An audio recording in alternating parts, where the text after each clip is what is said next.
আসসালামু আলাইকুম আমার প্রিয় ভাই বোনেরা। আজকে একটা নতুন রেসিপি নিয়ে এসেছি। তো এদিকে আমি শুকনো চালের গুঁড়ি নিয়েছি। আর এই শুকনো চালের গুঁড়ি দিয়ে আজকে আমি বানিয়ে দেখাবো যে ঝিলমিল পিঠা। তো ঝিলমিল পিঠা শুকনো চালের গুঁড়ি দেওয়া হয় কিনা তা আমরা আজকে দেখব।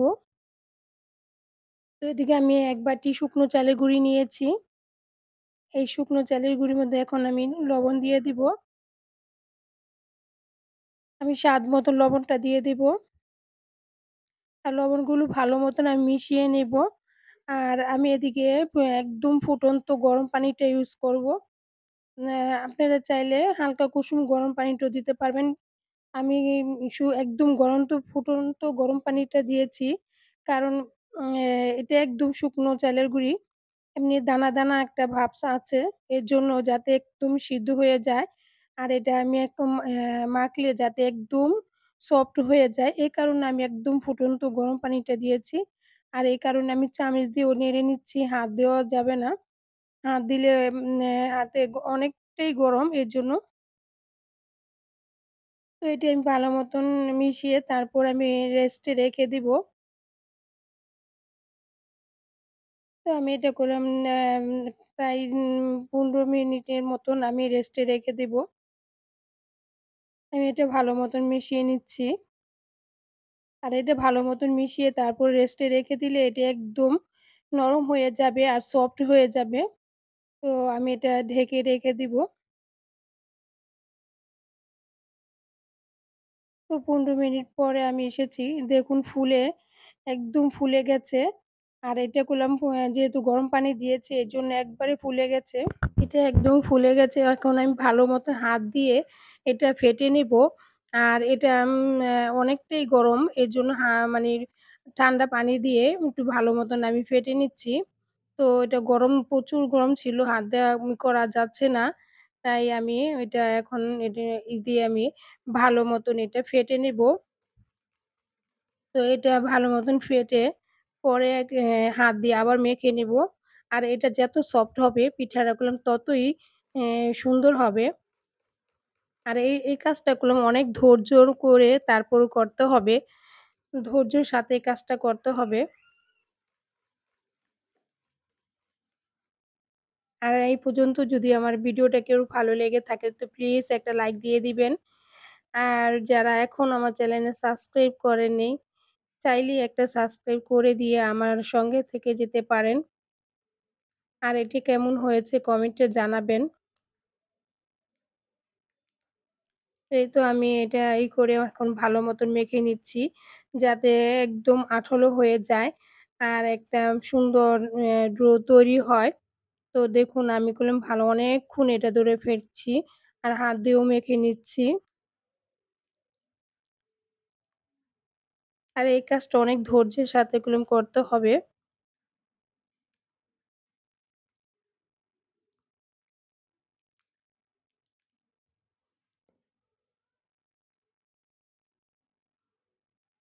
আর আমি এটা ২ টা কালার করব। এইটার একটা সাদা কালার রাখবো আর একটা এম এ হলুদ কালার করব। আর আপনাদের আমি যে দেখিয়ে দিচ্ছি এটা মানে ঠিক হচ্ছে কিনা আমি বারে ট্রাই করে দেখছিলাম। হাত দিয়া যে একদম ইয়ের মতন পড়ে কিনা, হাতে যে পিঠাটা যেভাবে বানায় ওইভাবে আরকি পড়ে কিনা দেখি এখনো তৈরি হয় নাই। এজন্য আরো ফেটছি। তো আপনারা এটা ধৈর্যের সাথে এই কাজটা করে নিবেন। তো আমি ২ টা কালার করে নিবো। একটা হলুদ কালার আরেকটা সাদা কালার। তো আমি একটা এর মধ্যে একটা ব্যাগের মধ্যে নিয়ে নিয়েছি পলি ব্যাগের মধ্যে। তো আপনারাও এটা একটা নিয়ে নিতে পারেন বা অন্য কোনো বোতল বা কিছু থাকলে করে নিতে পারেন। আমি এই যে এটার মধ্যে নিয়ে নিচ্ছি।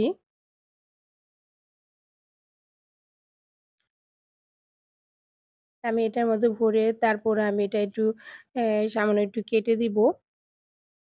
যাতে আমি এখন এটার মুখটা কেটে দেইনি।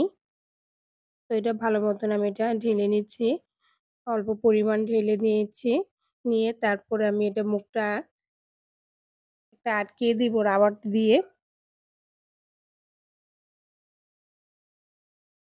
তো এটাতে এই যে এখন আমি এটা ভালোমতো আটকে দিয়ে এই সাইডটা আমি একটু আগাটা কেটে দিব। কেচি দিয়ে একটু কেটে দিলেই হবে।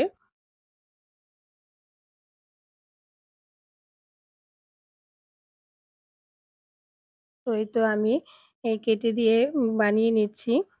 আর এই ভিডিওটা আমার হাতটার কারণে একটু দেখা যাচ্ছে কম। তো আমি এভাবে আমি করলাম বানিয়ে নিচ্ছি।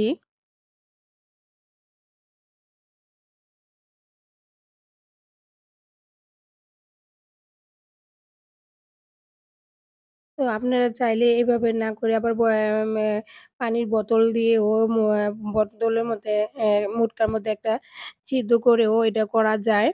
আ অন্য কোনো ব্যাগ দিয়েও এটা করা যাবে।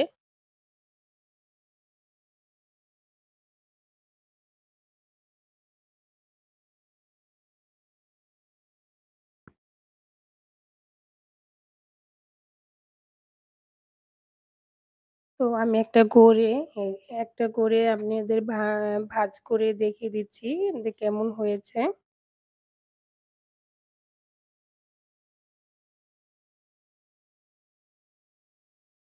এইভাবে আমি করে নিয়েছি। আপনারা চাইলে আপনাদের মন মতন করে ডিজাইনটা করে নিতে পারেন।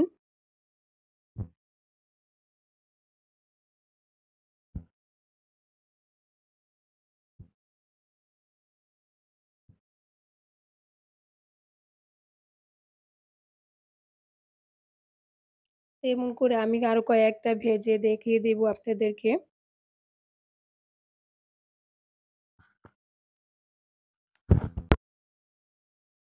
এই তো আমি একটা ডিজাইন করে নিচ্ছি। আপনারা আপনাদের মন মতন ডিজাইন করে নিবেন। তো এটা যেভাবে পারেন ওভাবে করে নিবেন। আমি যেভাবে পারছি ওইভাবেই করে নিচ্ছি। এটা একটু দেখলেই বুঝতে পারবেন আমি কিভাবে করেছি। একদম সহজভাবে আমি আপনাদের দেখিয়ে দিচ্ছি। দেখুন অল্প তাপে আমি এটা ভেজে নিচ্ছি। যেমন হাত দিয়ে ধরা যায় এমন তাপ, একদম অল্প তাপ। আপনারা একদম বেশি তাপে এটা ভাজবেন না, তাহলে এটা লেগে যাবে, পুড়ে যাবে। একদম মিটে জালে মানে একদম হালকা তাপে এটা ভেজে নিবেন। যখন মানে এমন করে তাপটা বুঝতে পারবেন যে হাত দিয়ে করা এম তাওয়াটাও ধরা যাচ্ছে, ঠিক অমন তাপটাই রাখবেন। আমি আরেকটা ডিজাইন করে আপনাদের দেখিয়ে দিচ্ছি।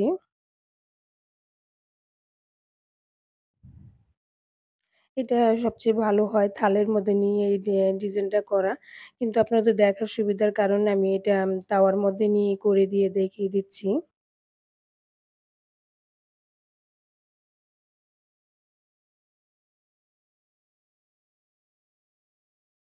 এমন করে আমি কয়েকটা একদম ভেজে দেখিয়ে দিচ্ছি আপনাদের। আপনাদের সুবিধার কারণে করলাম আমি একটু সময় নিয়ে ভাজছি। আর এটা করলাম অনেক সহজেভাবে এটা করা যায়। বাসায় একবার হলেও ট্রাই করবেন।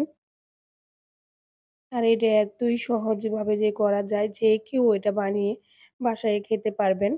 আর এটা আমি করলাম এ এ মুরগির মাংস দিয়ে এটা খাওয়া হবে। উম এটা আরকি শুকিয়ে তেলে ভাজবো না। এটার সাথেই আমরা খেয়ে ফেলবো। তারপরেও আপনাদের একটু ডিজাইনটা দেখিয়ে দিচ্ছি। আর এটা ডিজাইন না করলেও হবে, কারণ এটা তেলে ভাজা হবে না। এটার সাথে খাওয়া হয়ে যাবে।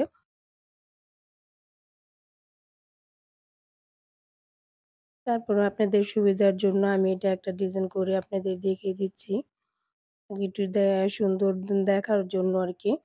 আর এটা আমি আরেকটু কালারও করেছিলাম। তো এই কালারটাও আপনাদের দেখিয়ে দিব। এমন করে আমি কয়েকটা ভেজে নিয়েছি।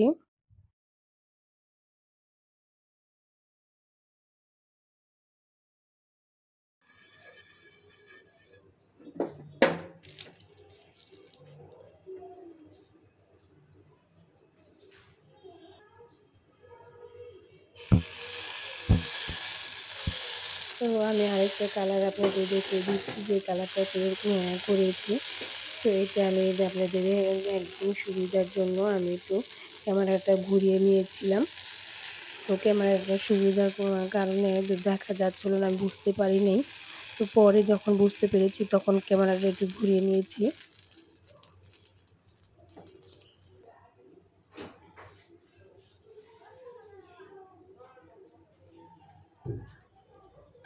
এইভাবে করলাম আমি ভেজে নিয়েছি। দেখুন একদম সহজভাবে এটা করলাম, একদম অল্প তাপে সুন্দর ভাজা হয়ে যাচ্ছে। এটা বাসায় একবার হলেও ট্রাই করবেন। আপনারা যে কেউ এটা বানাতে পারবেন। আমি আপনাদেরকে একদম সহজভাবে করলাম, আমি দেখিয়ে দিচ্ছি। যারা নাকি বলে শুকনো চালের গুঁড়ি দিয়ে হয় না, তো এই তো আমি একদম শুকনো চালের গুঁড়ি দিয়ে আপনাদেরকে বানিয়ে করলাম, দেখিয়ে দিলাম একদম সহজভাবে। এটা করলাম যে কেউ শুকনো চালে, যাদের ঘরে শুকনো চাল আছে, একটু ধৈর্য করে একটু ভিডিওটা দেখলেই বুঝতে পারবেন যে কতটা সুন্দর হয়েছে। আর একদম অল্প সময়ের মধ্যে অনেকগুলো পিঠা ভেজে নেওয়া যায়।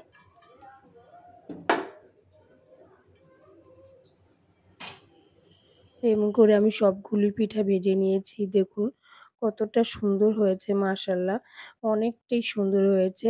তো যারা এখন শুকনো চালের গুঁড়ি দিয়ে পিঠাটা বানাতে ভয় পাচ্ছেন, তো এই ভিডিওটা আপনাদের জন্য।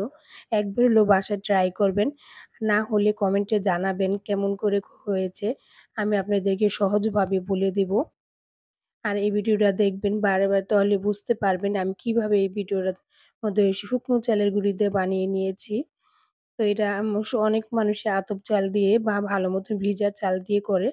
শুকনো চাল দিয়ে যারা না পারেন তারা আমার এই ভিডিওটা আপনাদের যে ধৈর্য করে দেখতে হবে। তো যদি ভালো লাগে তো প্লিজ একটা লাইক দিয়ে দিবেন। আর যারা আমার এই ভিডিওটা ধৈর্য করে দেখছেন তাদেরকে অনেক, অনেক ধন্যবাদ। আর এটা আমাদের খাওয়া হয়ে যাবে। এজন্য আমি রোদে শুকাবো না। তো অন্য কোনো আরেকটা ভিডিওতে আপনাদের রোদেও শুকিয়ে আমি দেখিয়ে দিব পিঠাগুলো ভাজলে, তেলে ভাজলে কতটা সুন্দর ফুলে উঠে। তো সবাইকে অনেক, অনেক ধন্যবাদ। আসসালামু আলাইকুম।